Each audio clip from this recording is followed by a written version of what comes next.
Ration তোলার নিয়ম নিয়ে কেন্দ্র ও রাজ্যের মধ্যে নতুন করে মতবিরোধ তৈরি হয়েছে।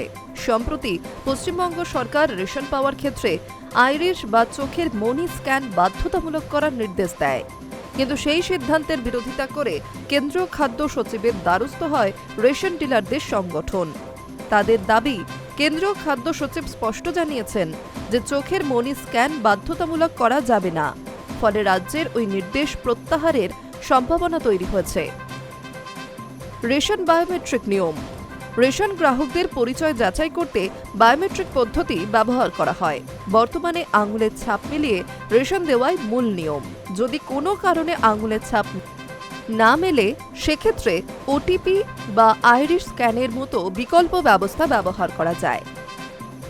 এর মধ্যেই গত 13 জুলাই পশ্চিমবঙ্গের খাদ্য সচিব জগদীশ মিনা একটি নতুন নির্দেশ জারি করেন। ওই নির্দেশে বলা হয়, রেশন তোলার ক্ষেত্রে আইরিশ স্ক্যান বাধ্যতামূলক করা হবে। এই সিদ্ধান্ত প্রকাশ্যে আসার পরই আপত্তি জানায় all India fair price shop dealers federation. বৃহস্পতিবার সংগঠনের পক্ষ থেকে বিষয়টি কেন্দ্রীয় খাদ্য সচিবের নজরে আনা হয়। সংগঠনের সর্বভারতীয় সাধারণ সম্পাদক বিশ্বম্ভর বসুর দাবি, কেন্দ্রীয় খাদ্য সচিব জানিয়েছেন যে আধার আইনের আওতায় চোখের মনি স্ক্যানকে বাধ্যতামূলক করা যায় না, তাই রাজ্যের জারি করা নির্দেশ বৈধ নয় বলেই মত কেন্দ্রের। এই পরিস্থিতিতে পুরনো নিয়মেই রেশন বিতরণ চালিয়ে যাওয়ার পক্ষে কেন্দ্র, অর্থাৎ আগের মতোই প্রথমে আঙুলের ছাপের মাধ্যমে পরিচয় যাচাই করা হবে। প্রয়োজন হলে তবেই ওটিপি বা আইরিশ স্ক্যানের মতো অন্য পদ্ধতি ব্যবহার করা হবে।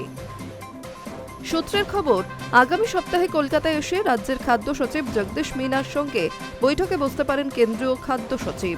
রেশন ব্যবস্থার এই বিতর্কিত নির্দেশ নিয়ে সেখানে বিস্তারিত আলোচনাও হতে পারে।